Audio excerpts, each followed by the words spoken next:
This was where I caught the bus, right here on the right here where we are now, and you'll see my walk to the bus stop where it's a big circle. So we're going to the left here, and then we'll come back out on the street. It was to the right there.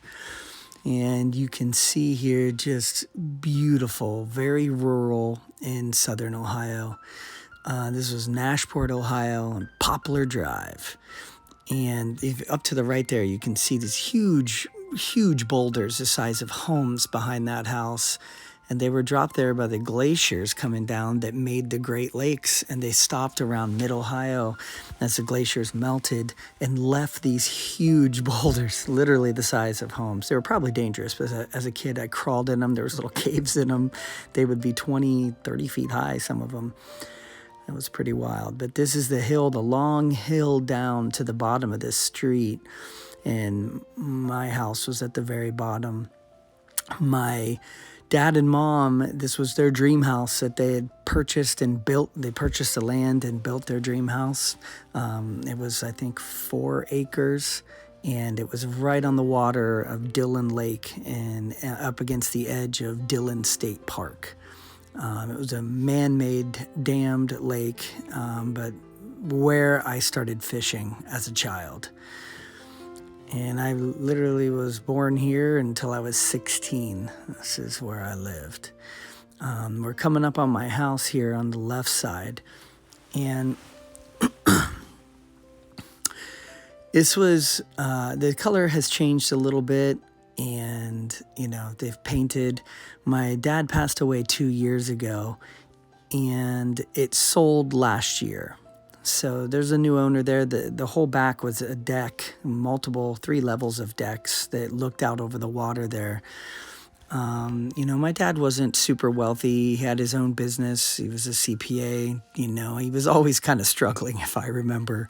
But this was his dream, and it was pretty cool. He was there for his, basically most of his adult life. And that window on the right there on the upper was my bedroom.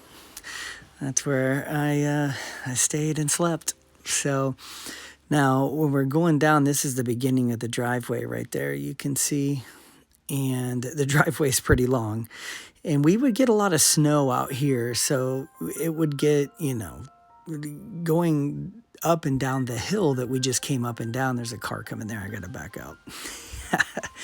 So on the left here is the driveway, and you can kind of see through the trees. There was always big maples and big oak trees as I was growing up. It was beautiful. I mean, just beautiful. We'd see deer all the time in our yard.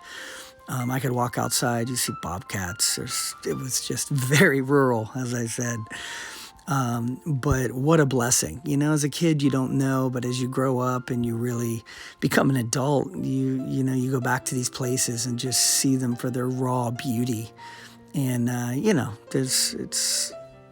there might be more things available in the big city, but living rural like this definitely has its positives for sure. And that's the end of the driveway there, and it starts going up this huge hill. And through the fence there on the left, there was a fence. That's how I would enter the state park. And I would hike up to 10 miles, just straight woods like this. As a kid, I would just go until it was dark and then come back. It was very different back then. In the 80s. So going up this hill, you can imagine when we had ice and snow, we would sometimes have to park all the way up at the top, because if you brought your car down, you couldn't get it out for days sometimes. So we'd have to walk up to get back to the car to even be able to get out to go to school, things like that.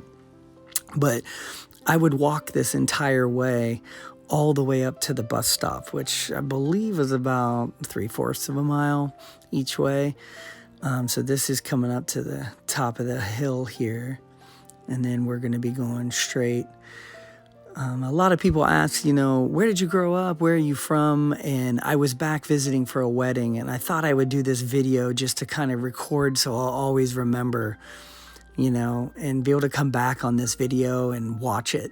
So thanks for popping by here with me. I wanted to share it with you. I love rural country road videos. I know not everybody does. It might be boring to some people, but it's a trip down memory lane, and that's right where I caught the bus stop right there. So thanks for popping by.